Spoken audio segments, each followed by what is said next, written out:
గతంలో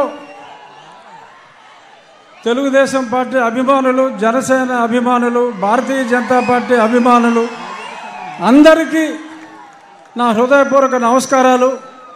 ఈరోజు పెద్దలు నారా చంద్రబాబు నాయుడు గారు గతంలో నా ప్రాణాలకి ముప్పు వాటిల్లినప్పుడు ఆ రోజు రాత్రి ఆయన నిద్రపోకుండా లాయర్స్తో మాట్లాడటమే కాకుండా నా కుటుంబ సభ్యులు అందరినీ, నా భార్యని, నా కుమార్తెను, కొడుకును కూడా తొందరపడొద్దమ్మా, నేను ఉన్నాను అని చెప్పి, ఉన్నాను విన్నాను అని సొల్లు కబుర్లు చెప్పేవాళ్ళు కాదు. నిజంగా ఆయన నాకు ఉన్నారు, నిజంగా ఆయన నా ఆక్రోశం విన్నారు కాబట్టి ఇప్పుడు ఆయన చెప్పినట్టు నేను మీ ముందు బ్రతికున్నా. సో కాబట్టి నేను ఆయనకి ఎంతో రుణపడి ఉన్నాను. ఇక నుంచి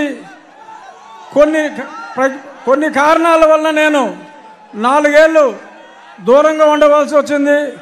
అయినా చంద్రబాబు నాయుడు గారి చొరవతో ఈరోజు నేను మళ్ళీ మీ ముందుకు రావడం జరిగింది. ఎప్పుడూ నేను ముందుగా చంద్రబాబు నాయుడు గారికి, అలాగే మీ అందరికీ నేను రుణపడి ఉంటాను. మీ రుణం నేను తీర్చుకుంటాను. అతి త్వరలో జూన్ 4వ తారీఖు ప్రపంచం సృష్టించబోతున్నారు నారా చంద్రబాబు నాయుడు గారు. అలాగే ఆయనకి తోడుగా పవన్ కళ్యాణ్ గారు, పైన నరేంద్ర మోడీ గారు. ఈ కలయిక నేను సంవత్సరంగా చెప్తున్న త్రిమూర్తుల కలయిక ఉంటుంది అని.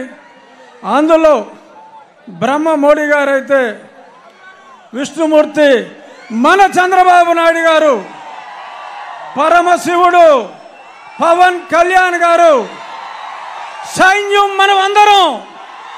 జై తెలుగుదేశం, జై చంద్రబాబు నాయుడు గారు, జై మోడీ, జై పవన్ కళ్యాణ్. Thank you. ఇప్పుడు ఈ విషయంలోనే ఒక